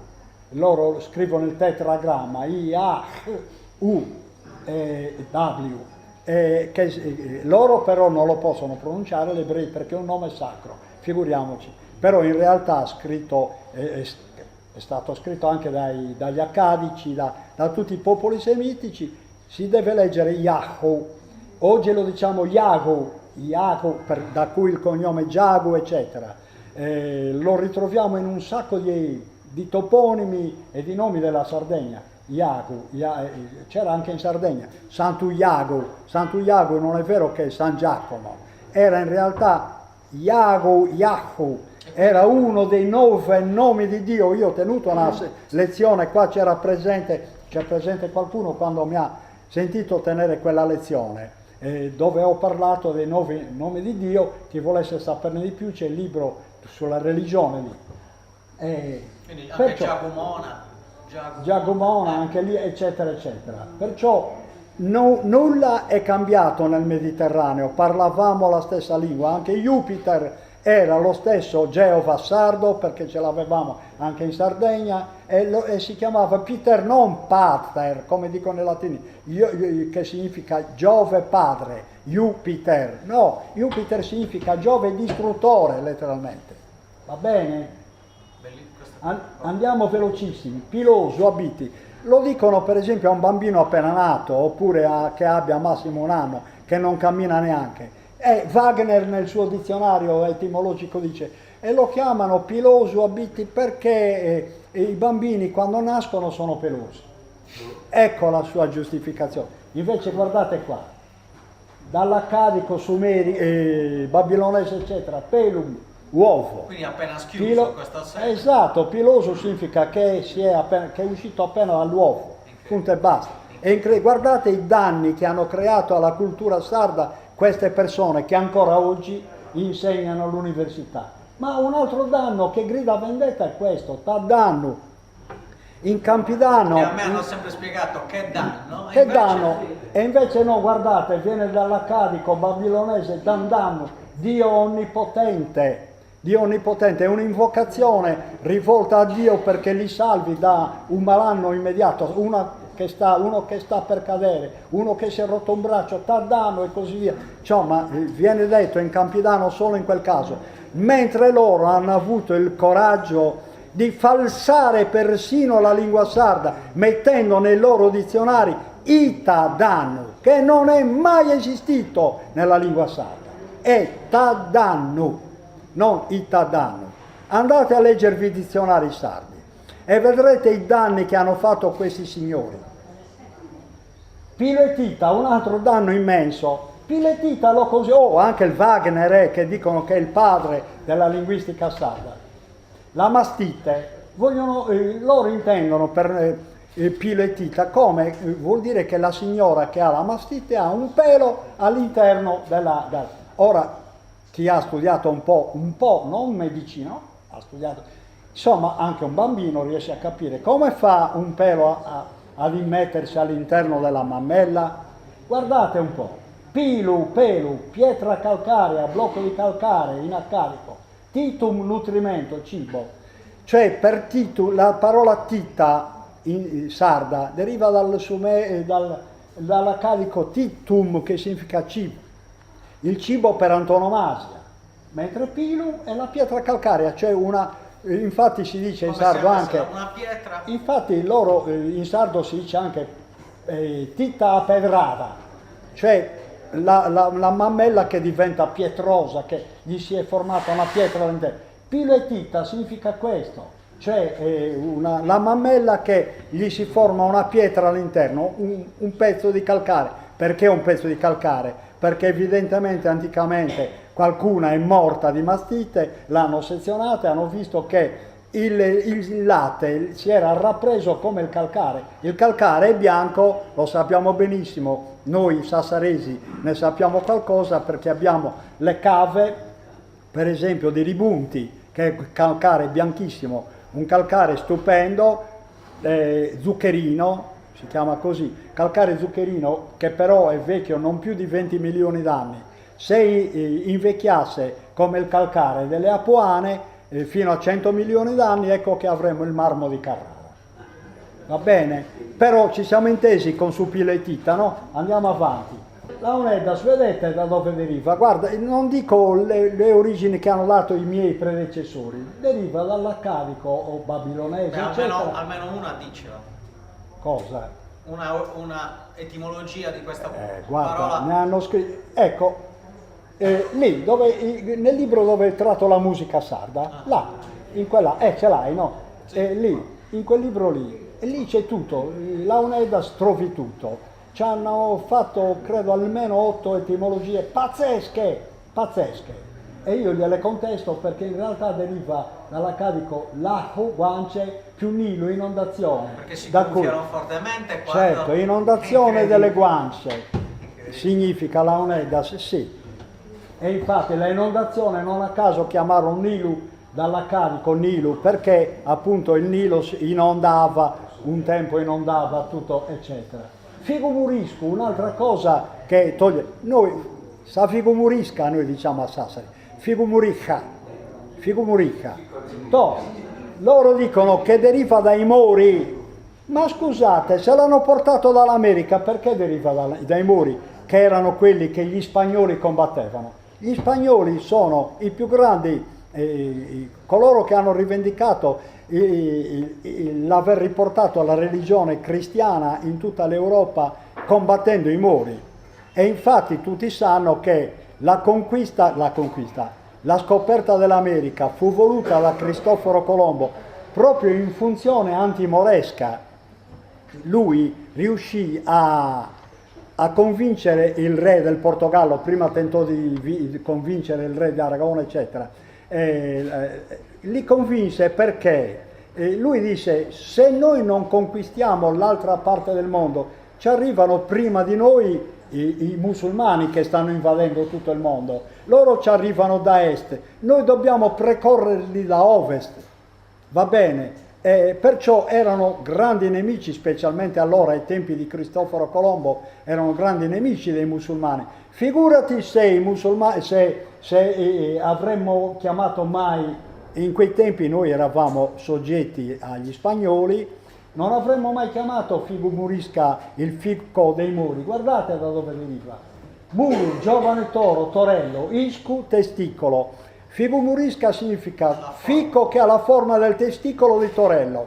Ditemi voi se è falso. Va bene, vabbè, insomma troppo lungo. Punta Palai, sapete tutti dov'è, sopra Bolotana. Dal Fenicio Baal, qua arriviamo a uno dei tanti nomi che Dio ebbe in Sardegna. Baal, lo ritroviamo dappertutto, con questo suffisso territoriale che ritroviamo anche in ebraico. Va bene, la stessa parola Valverde ha la stessa origine da Baal. Infatti non a caso ad Orgali la chiamano Nostra Signora de Baluirde. nemmeno, né più nemmeno come dicevano gli antichi accadici, Baal Irdu, Signore, base del cielo. Tutti i santuari della Madonna di Valverde anticamente erano santuari al dio Baal. Andiamo oltre perché troppo, devo andare velocissima. Ecco, un'altra delle grandi menzogne, Fagre Sakua in Campidanese, o fa Sakua in Sassare, Aracua, di nascosto. Vedete da dove deriva? Cua, gufo. Fagre Sakua in sardo significa agire come il gufo o la civetta che aggrediscono repentinamente di notte al buio. E invece loro, insomma, eccetera, eccetera. Asamuda, la stessa cosa, Fagre Asamuda, significa letteralmente stare zitto, come il saggio, il sapiente, dall'accadico mudu, va bene? E non starsene, Fagre Asamuda, starsene zitto. Fagre Asamuda, agire come il saggio, significa, e non altro. Io devo andare veloce, para, frate, nel sud Sardegna, frate. Dicono che para deriva dal latino patrem, pater. Ma come fanno a trovare questa derivazione quando noi abbiamo in accadico, in babilonese, paru, cercare? Infatti non a caso nel sud Sardegna lo chiamano anche paracircanti, perché i primi monaci in Sardegna, che erano bizantini, per accattivarsi la popolazione, tenete conto in quell'epoca non si scherzava. Per esempio, i primi frati che andarono a colonizzare, per esempio, la Val di Non, furono catturati e gli tagliarono il collo e squartati pure, perché credevano nei loro dei. Tu che cazzo ci fai qua? Morto! E in Sardegna stavano attenti a non fare la stessa fine dei frati della Val di Non. Va bene, se ne guardarono bene, perciò i primi monaci cristiani entrarono nel tessuto sociale della Sardegna antica dei tempi del re Ospitone. E loro fino ai tempi di Ospitone entravano chiedendo solo da mangiare. Allora i pastori evidentemente li tolleravano perché erano umilissimi, era una forma di penetrazione l'umiltà, perché poi sappiamo dalla storia cosa è successo, altro che umiltà nella Chiesa cristiana. Però lasciamo stare la storia. Ecco, arriviamo a Ichnusa, no, quella del grande blu, lo leggete. Questo sa lo ritroviamo in tutte le parole mediterranee, formosa, imperiosa, eccetera. Questo sa deriva dall'accadico sa, che è una forma pronominale, sa, quella che la usavano precedentemente come preciso, diciamo, e come suffisso. Come suffisso. Infatti noi in Sardegna c'è rimasta questa parola, savemina, sacrava, sa, eccetera, sa. La usavano anche, la usiamo noi anche come prefisso, che è diventato poi un articolo, ma non è solo un articolo ma anche un pronome in Sardegna. Però questi pronomi anticamente li mettevano anche postfissi, suffissi, ecco perché Ichnusa, che significa quella del grande blu, Ichnu in accadico significa letteralmente lapislazuli, c'è quella del lapislazuli che ha il colore del lapislazuli. Tenete conto che il lapislazuli allora era un minerale di estrema importanza, rarissimo, che perciò veniva utilizzato solo dai faraoni per dipingere alcuni, non tutti, alcuni soffitti delle loro tombe. Quella del profondo blu, va bene, quella che gli egizi chiamarono quella del profondo verde. Questa è l'Ichnusa e loro sostengono che invece deriva dalla forma, dall'orma, eccetera, eccetera. Ma a quei tempi, quando veniva chiamata così nel 1000-1500 avanti Cristo, non c'erano geografi in grado di capire come era fatta la Sardegna, e se per quello la Corsica ha più forma di orma rispetto alla Sardegna, per cui la si smetta con queste scemenze, non viene mai. Infatti anche Tolomeo, quando nel 150 d.C. studiò le forme della Sardegna, non riuscì mai a definirla come un sandalo, mai, né sandaliotis, che in realtà significa la guardiana dell'Occidente, letteralmente, perché è una parola che deriva dai tempi degli Sciardana, dai tempi dei Nuragici, Sandaliotis, Shantaliutu in accadico, che significa guardiana dell'Occidente, altro che quella del sandalo. Queste sono parole greche che fanno ridere i polli, però le insegnano all'università e io non me la devo prendere, non devo fare le mie lezioni contro di loro e allora devo lasciargli il campo vinto solo perché finora hanno detto menzogne, fregnacce e roba del genere. Ichinusa, andiamo avanti.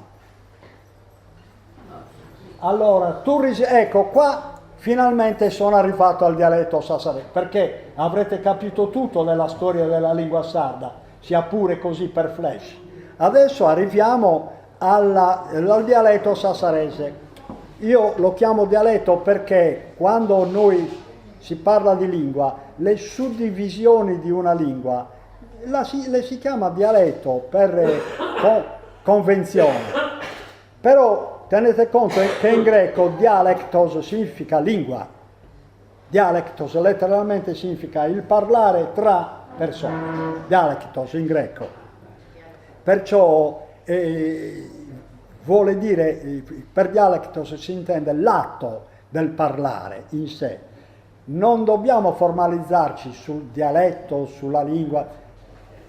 In Sardegna c'è una sola lingua, basta e avanza. Ci sono troppe persone che invece non ne vogliono sapere di questo e prendono il sassarese come lingua estranea, come dialetto estraneo, che è tutto preso dall'Italia tramite la Corsica, eccetera, eccetera. Bene, ci stiamo addentrando nel dialetto sassarese. Turris libisonis, vedete, Turris libisonis, intanto coloro che insegnano all'università hanno sempre tradotto la prima parola, turris, libisonis non l'hanno mai tradotta. Badate bene, e già questo vi fa capire che qualcosa non quadra nelle loro ricerche. Poi turris la chiamarono come torre libisonis. Ma perché questa torre? Torre è una parola latina, turris è una parola latina e infatti si chiamò Turris Libisonis dal momento in cui nel 54 a.C., al tempo di Cesare, di Giulio Cesare, fu fondata la colonia romana a Turris Libisonis. Va bene? Da allora c'è questo nome latineggiante, però bisogna analizzarlo per capire meglio la cosa. Allora fermiamoci un attimo. Intanto vedete la parola sumerica non è tur, che ce la troviamo anche nell'accadico, turum, rifugio, e questo ci fa capire già molto la parola accadico, rifugio, cioè tur, quello che poi i romani chiamarono turris, non era altro che un rifugio protettivo. Infatti in sumerico animal stall, cioè stalla per animali, molti dicono, beh, che c'entra la stalla da animali con la torre, altro che se c'entra. Tenete conto che nell'alta antichità le greggi, le mandrie produttive che servivano all'uomo per sfamarsi, per dare il latte, le pelli, il pelo e tante cose, sull'animale si fondava un'intera economia un tempo. Loro dovevano proteggere questi animali perché era più facile per loro, era più tollerabile perdere un uomo in battaglia che non gli animali che loro custodivano, perché per ovvie ragioni, perché gli animali, sugli animali loro basavano la propria esistenza, dell'uomo le donne potevano partorirne altri, perciò era una perdita minore. Vedete un po', Turris, perché lo chiamarono rifugio anticamente in origine? Semplicemente perché a quell'epoca, prima dell'invasione romana, turru in sumerico significava rifugio nel senso di estuario del Rio Mannu. Il Rio Mannu era l'unico rifugio del nord Sardegna dalle tempeste. Fu l'unico porto naturale dove si riparavano le navi che erano sballottate dal maestrale, va bene? Tur significava questo. Libisonis, allora, libisonis, significa ugualmente, detto in lingua egizia, grembo. Perciò un altro concetto, ma è la stessa cosa. Tur, rifugio in sumerico. Libu o rebu, loro dicevano rebu perché non sapevano pronunciare la L, però è scritto lebu, libu, significa rifugio ugualmente. Sunu in accadico significa seno, ugualmente, seno protettivo, il seno della donna, eccetera, anche il seno per far l'amore, cioè il coso, insomma, le pudenda, eccetera, sunu. Perciò lebu, libu in coso, in egizio, sunu in accadico, ritroviamo perciò questa parola ripetuta 3 volte nella lingua sarda, tur, libu e sunu, che significa appunto coso, rifugio o seno protettivo, che è la stessa cosa. Questo significa turris, libisonis. Poi quelli l'hanno latinizzato. Serra Secca, e stiamo entrando a Sassari. Guardate bene da dove deriva. Zerra, e loro scrivevano solo le consonanti. Noi dobbiamo pronunciarlo Zerra, che oggi pronunziamo Serra. Serra ricca di acque, ben irrigata, accadico sicu, insediamento di fattorie. Va bene? Serra Secca significò insediamento di fattorie ben irrigate. E questo spiega anche Serramanna. E anche Serramanna. Sono gli unici 2 posti della Sardegna ricchissimi di acqua. Serramanna perché si trova alla confluenza di 2 fiumi. A Serramanna basta bucare di 1 metro e zampilla l'acqua. Sfido io, è in una grande pianura, come l'hanno tradotto i linguisti dell'università. Serramanna, grande catena montuosa, serra allo come spagnolo, sierra, come sierra, ma lì non c'è nessuna catena montuosa, come la mettiamo? Io le cose che ho detto le ho scritte nei libri, citando naturalmente quelli che l'hanno scritto, il libro dove l'hanno scritto, anche la pagina dove era necessario. Per cui andate a consultare, io non sto dicendo balle. E arriviamo a Sassari, Tatari, ugualmente deriva dall'ugaritico tatar, riprodotto 2 volte, reduplicato, Tatari, ricca d'acqua, va bene, ugaritico, ma anche su accadico, eccetera. Tatari, quando c'è la duplicazione, nell'antico accadico, nell'antico sumerico, eccetera, vuol dire che c'è l'espressione superlativa. Perciò nel dire Tatari loro raddoppiavano perché era un territorio ricchissimo d'acqua. Ma perché ricchissimo d'acqua? Va bene, il calcare del Mesozoico di Sassari, tutti lo conoscono, era ed è ancora strapieno di buchi di risorgive. Queste risorgive fuoriescono con naturalità su un declivio così, più o meno questa pendenza, che viene da Osilo e arriva fino alla stazione. Dalla stazione inizia la pianura della Nurra. Dalla stazione è tutto pianura, ma fino alla stazione noi abbiamo una pendenza continua da Osilo fino alle basi di Sassari. Sassari fuori le mura.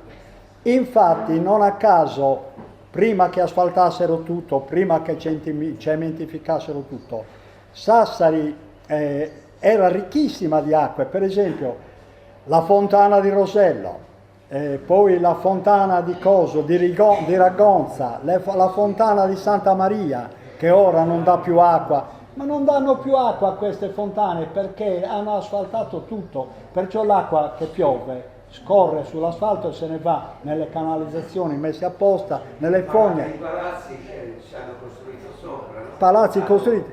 Perciò Sassari, avendo cementificato tutto, ha chiuso le origini delle sue sorgenti, va bene? Però in origine, dobbiamo pensarla sempre in origine, quando l'uomo viveva in semplicissime capanne di frasche, allora era tutto un immenso giardino. Infatti Sassari, abbiamo 2 nomi per pronunziarla, quello ugaritico, accadico, ma anche quello sumerico. In sumerico Sassar, sempre raddoppiato, Sassar sempre in termini superlativo, Sar, giardino, orto, E perciò Sassari significa proprio rete di orti, immensa rete di orti. Leggete, questo significa Sassari. Proprio perché era l'unica città, l'unico luogo del nord Sardegna dove si creavano gli orti. Infatti Sassari è famosa, famosissima per i suoi orti che non ci sono più, perché ormai hanno, per esempio, i grandi orti di Sant'Orsola, spariti.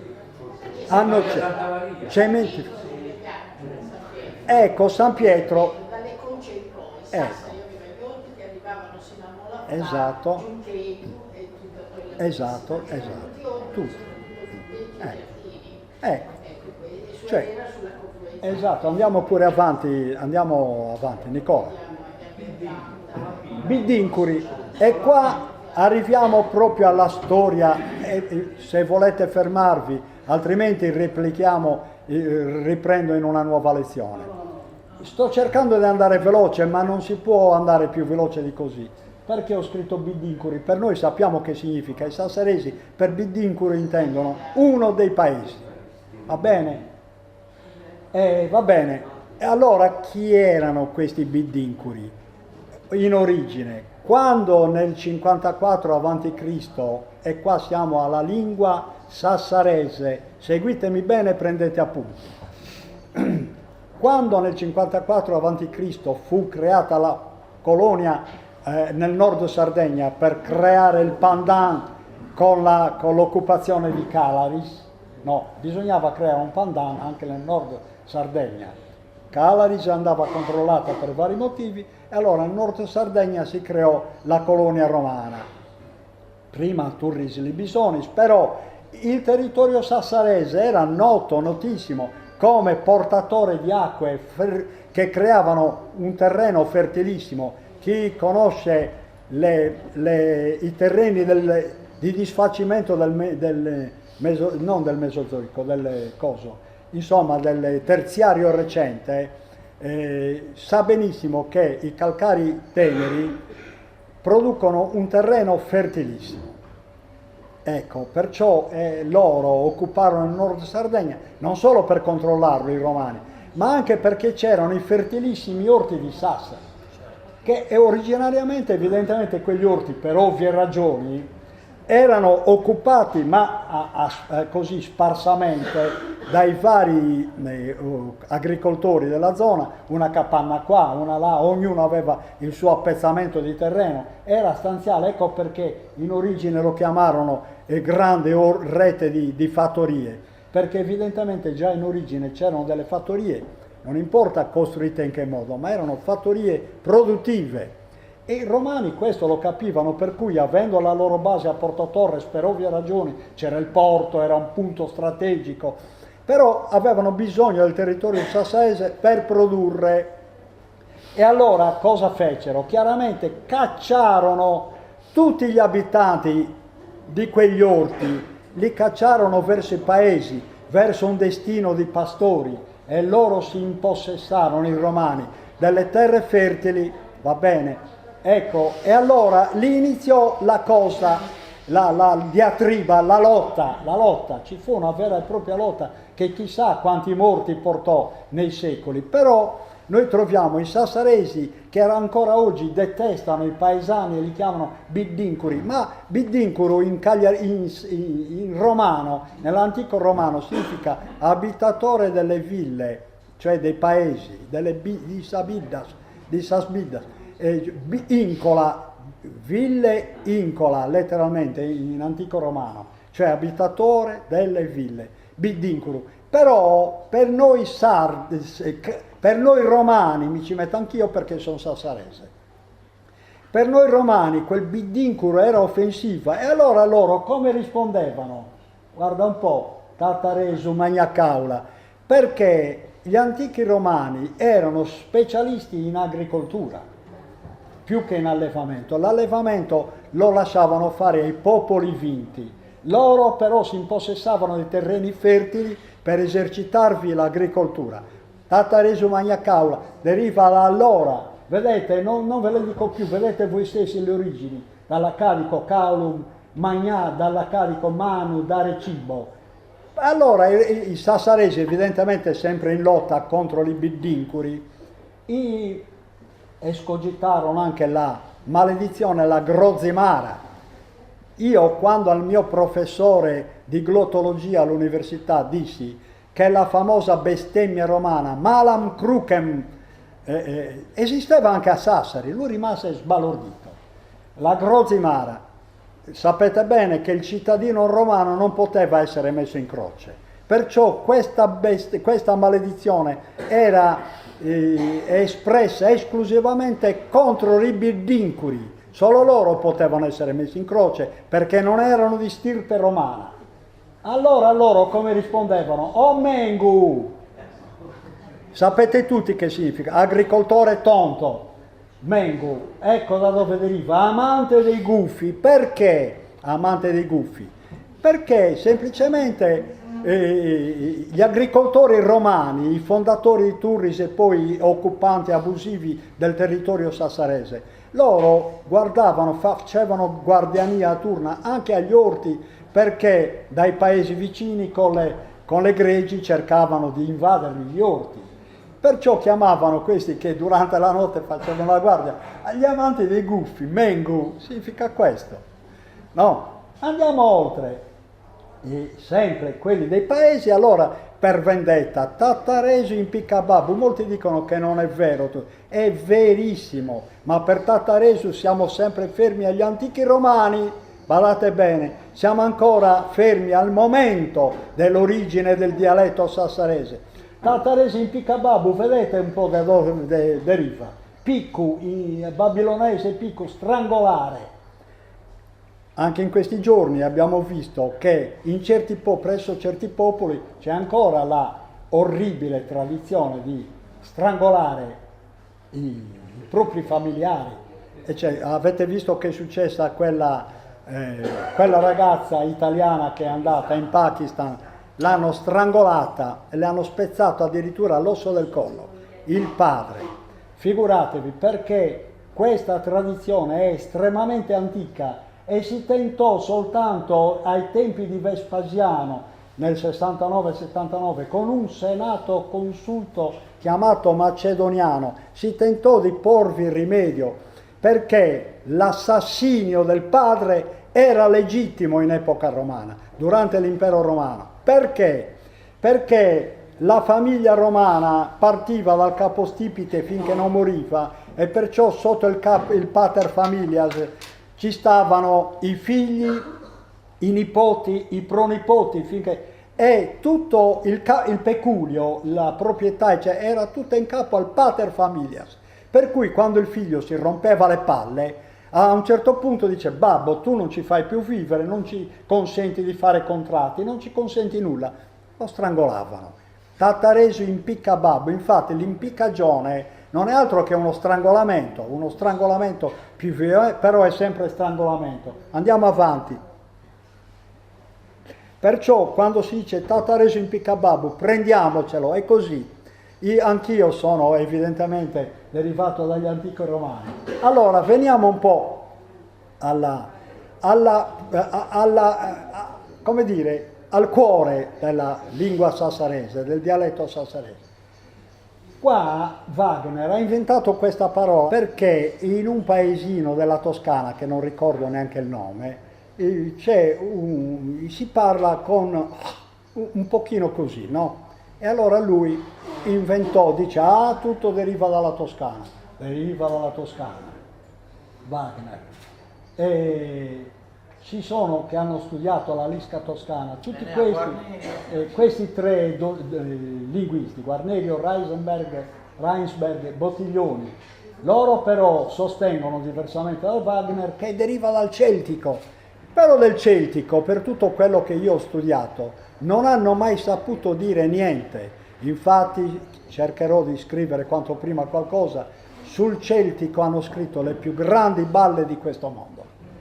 Vedete la famosa lingua toscana, da un italico il k, il d, il g, il t, eccetera, il k, il d, eccetera, noi abbiamo sì, questa è l'enita, sì, Eppure da queste qua abbiamo per esempio la H o H, Aga per esempio.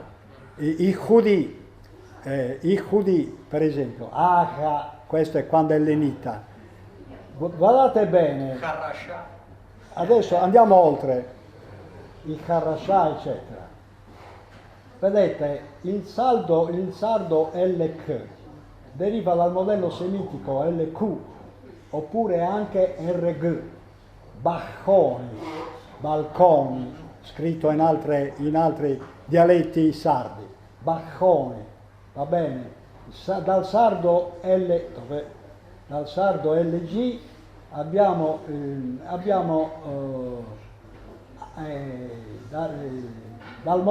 viene dal modello semitico ik oppure sk.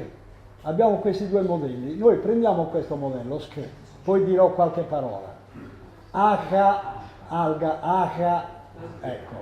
Dal sardo LT, per sardo intendo più che altro logudorese, questo LT viene dal modello semitico sht e anche il t, agalsoru, il scivigliu, cioè indovinello in sassarese. Dal sardo RC, questo viene dal modello semitico rh, oppure doppia h, baja, barca, baja, porcheddino, suichu. Dal sardo RG ce lo ritroviamo nel moderno latino rg, il quale viene dal semitico rach, lahu, largu, in coso, in logudorese largu in certe parti, noi diciamo lahu, andiamo oltre perché devo andare velocissimo, vedete, il sardo RD ha il modello semitico RD uguale, anche in latino RD, asdenti, ardente, abbardente in logudorese, casdu, cardu in logudorese. In sardo rt, dal modello semitico rt uguale, bestura, in logudorese bertura. Guardate bene da dove derivano queste forme, altro che dalla lisca toscana. Infatti ecco gli esempi di Rahu in altre parti della Sardegna, di Rascu, Ichudi, sempre in sassarese, Imbuchu. Non mi fermo per spiegare tutte queste parole, non c'è più tempo. Sardo sd, st, dal modello semitico st, lastima, priulsi, sapete priulsi che significa? Lardeggiare, gettare le gocce di lardo in sudata reu che cuoce o nella carne che cuoce. Andiamo avanti, sto finendo. Bacca, vedete, la parola bacca in sassarese deriva direttamente dall'ebraico barach, scorrere agilmente, trascorrere, la chiamavano così la barca perché scorreva agilmente sull'acqua. Di rachu, sassarese, disastro, nubifragio, tempesta, dal sumerico versare, rach, rompere, fare a pezzi, del rach, inondare, rompere, fare a pezzi, battere forte. Di rachu, disastro, identico alla parola sumerica. Andiamo oltre. Imbuchu, dall'accadico imbu, frutta, fiore, appello sessuale, più urchiu, oppure urcu, uscu, sono parole che hanno lo stesso significato. Invio, spedizione, uscu, spedizione o lancio di cose, frutta, eccetera. Dallo stato costrutto c'è uno stato costrutto che arriva all'imbuchu, imbuscu, invio, richiamo sessuale, lancio di richiamo sessuale. Devo fermarmi, purtroppo il tempo passa, ma sto per finire. Il richiamo sessuale è richiamato anche nella grande letteratura greca e latina. Nella letteratura greca si usava spesso spiegare che certi gesti amorosi, l'attirare, che so io, l'attenzione di una donna o la donna dell'uomo, veniva fatta lanciando una mela, infatti c'è la famosa mela lanciata per la questione di Elena di Troia, no? Eccetera. Troppo lunga la cosa. Imbucco deriva quello lancio di un richiamo sessuale, letteralmente. Infatti in sassarese imbucco è lancio di qualcosa, un pezzetto di carta, una pallina di carta, qualcosa che non fa male, per richiamare l'attenzione di una persona o prenderlo in giro, l'imbucco. Ecco da dove deriva. Andiamo oltre. Ecco, vedete, questi sono tutti i linguisti che hanno trattato del sassarese, credo che non ce ne siano altri, no? Ecco, io allora termino, se volete mi metto in piedi, si può anche chiudere, dicendo 3 parole di chiusura, cioè da tutto quello che ho detto, sia pure con estrema velocità, non c'era tempo, torno a dire, ci volevano minimo 10 lezioni, si ricava questo, che tutti i linguisti che mi hanno preceduto hanno sbagliato, cioè molti dicono che deriva tutto questo, queste forme sassaresi, dal celtico e poi non sanno spiegare nulla, altri che deriva dalla lisca toscana eccetera e non sanno spiegare nulla, perché questo modo di pronunciarsi si trova solamente in un paesino di poche anime che non fa neanche storia. Come mai un paesino di poche anime nell'intera Toscana ha importato questo modo di parlare che ce l'abbiamo in tutto il Logudoro settentrionale, nord-occidentale? È pazzesco, l'unica spiegazione è quella che do io, sumerico-accadica, l'origine. Noi abbiamo anche nel dialetto sassarese l'origine sumero-accadica. E allora, quando dico questo, voglio dire che quando i romani occuparono Turris Libisonis, la occuparono portando evidentemente la loro lingua, il latino, per cui è chiaro che a Cagliari, che era una città occupata, a Caralis parlavano il latino, in città però, e a Turris parlavano il latino, in città però, mentre sulle montagne, nelle zone lontane dalle città, che erano poche, le città occupate dai romani, si continuava a parlare il sardo, che era, come ho detto, di origine estremamente antica.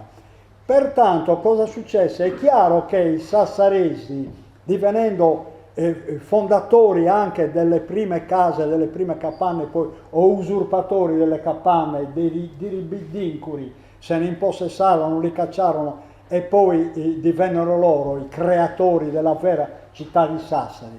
È chiaro che questi parlavano romano, mi sembra di tutto, infatti l'odio che ancora si ha, perché si ha ancora odio. Io ho avuto una sorella che è nata, che ha formato la sua cultura in epoca fascista, e in epoca fascista si era instaurato un odio feroce contro i bidincuri.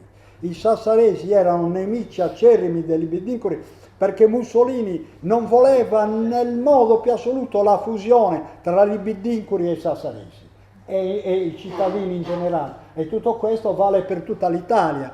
Infatti, per esempio, i romani, quelli che stavano fuori in Roma, gli agricoltori, come li chiamano? Burino, i burini.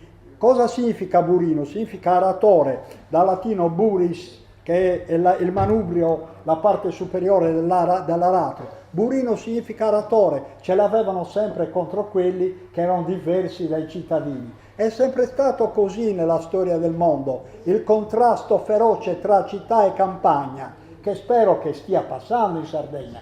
Però noi abbiamo quella radice, noi. Io provengo, si dice, dal profondo Logudoro, però è un'altra cosa. Ognuno di noi, visto che sono nato qua a Sassari, ognuno di noi si deve prendere le responsabilità di avere, come dire, il sangue di antichi romani nelle vene. Loro parlavano il romano. Allora, cosa successe? Che poi nel Medioevo subentrarono i bizantini, come sapete. Sassari nacque, la vera Sassari nacque intorno a Pozzo di Bidda, non a caso parola logudorese, non sarda. Pozzo di Bidda, de Bidda anticamente, che era un pozzo da cui si abbeverava l'intera popolazione di sassaresi di allora.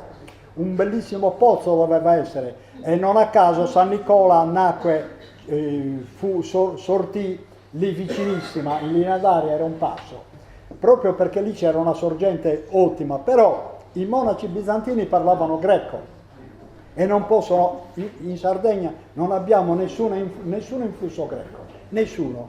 E perciò è chiaro che il nostro influsso, specie a Sassari, è solamente da parte degli antichi romani. Allora cosa succede? Che poi nel Medioevo ci furono i famosi 4 secoli bui, dove evidentemente noi continuavamo noi sassaresi a parlare l'antico romano, ma nel mentre i biddincuri che hanno sempre fatto pressione sulla città ritornavano in città per 1000 ragioni, perché perché la città senza la campagna non può esistere, per 1000 ragioni, cioè chi produce sta fuori dalla città normalmente, ed è chiaro che noi dipendevamo dai biddincuri, per cui i biddincuri che hanno fatto nella storia del Medioevo non hanno fatto altro che riportare il logudorese dentro la città. Infatti noi, andando per salti velocemente, non a caso nel 1236 ci ritroviamo, ecco, con gli statuti della Repubblica Sassarese, con gli statuti scritti in logudorese. Perché erano scritti in logudorese e non sassarese? Non c'era ancora il sassarese, si stava appena formando quel dialetto che ora chiamiamo sassarese, si stava formando ad opera dei mercanti genovesi e pisani, che nel mentre erano arrivati dal 1016, e come sapete dopo la guerra contro Mugahid arrivarono e pian piano colonizzarono tutta la Sardegna, colonizzarono anche il nord Sardegna e presero Sassari come punto di riferimento loro. Loro pertanto, occupando Sassari, badate bene, questo è un aspetto fondamentale, loro che erano cittadini, perché in realtà lo occuparono in massa, cioè almeno i maggiorenti sassaresi erano di origine genovese e pisana, mentre se abitava qualche poveraccio a Sassari erano gli zappadori che parlavano però logudorese.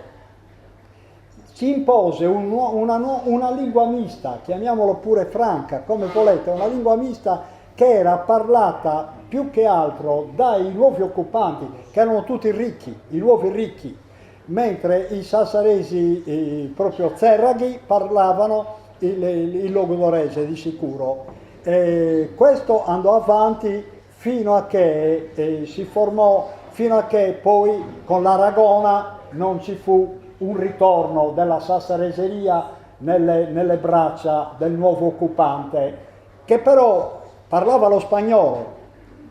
Badate bene, non a caso Sassari odiava terribilmente gli spagnoli, era l'unica città che li ha odiati sempre a morte. Infatti non a caso chiamò, per esempio, tutti sapete che i catalani occuparono d'imperio Alghero e cacciarono da Alghero persino le galline, o se le mangiarono.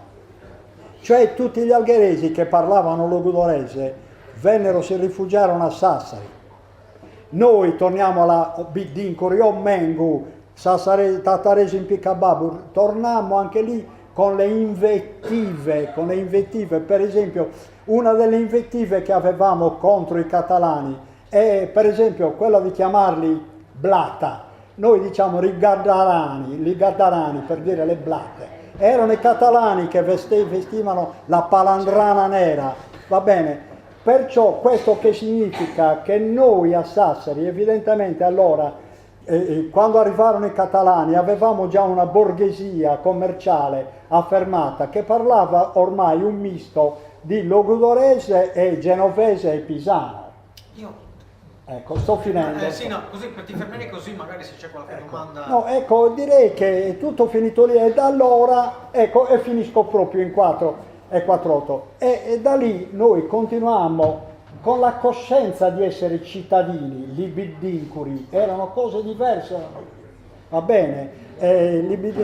Con la coscienza di essere cittadini, quella coscienza che ci deriva dagli antichi romani, che si è perpetuata con i commercianti genovesi e pisani, e noi continuammo a portare a Sassari questa spocchia di cittadini che ci faceva diverse dagli altri. Con questa spocchia noi abbiamo sempre preferito mandare i nostri figli, i benestanti e perciò quelli di origine pisana e genovese, mandare i nostri figli a studiare nelle università italiane, non in quelle spagnole. Ecco perché abbiamo tenuto un legame fortissimo con la lingua italiana e ancora oggi ci ritroviamo con un misto dialettale che è misto appunto di logudorese come base, antico romano e perciò antico italiano, perché poi divenne antico italiano, poi genovese, pisano e adesso italico.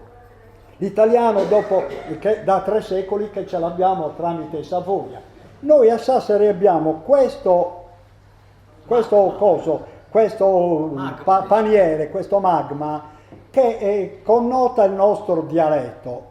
È un dialetto, e chiudo perché è troppo lungo, chiudo dicendo che noi ce l'abbiamo così e ce lo dobbiamo tenere così. La sorte però del sassarese è segnata nella misura in cui, proprio perché noi ci sentiamo cittadini più degli altri, miriamo alla lingua italiana come lingua dei cittadini.